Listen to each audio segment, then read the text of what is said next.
আমি কেন চ্যাম্পিয়ন্স ট্রফির একাদশে নাই শান্ত? যেদিন চ্যাম্পিয়ন্স ট্রফির একাদশ ঘোষণা করে সেদিন তো আমি সেঞ্চুরি করেছিলাম।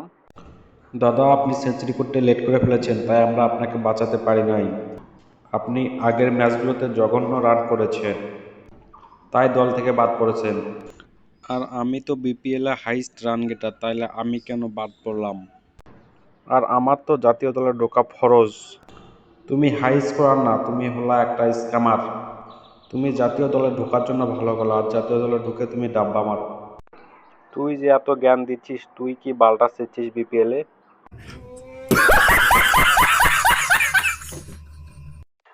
তুই তো বরিশাল টিমে সুযোগ পাস না, আবার জাতীয় দলের ক্যাপ্টেন হয়ে আছিস। আমি চাইলে খেলতে পারতাম বরিশাল টিমে, কিন্তু আমি না খেলে রিশাদকে সুযোগ দিয়েছি, কারণ আমি ক্যাপ্টেন। প্লেয়ার যাচাই করা আমার কাজ। এতই যখন ভালো তুই, তাইলে আমাদের দুজনকে সুযোগ দিয়ে দেখান।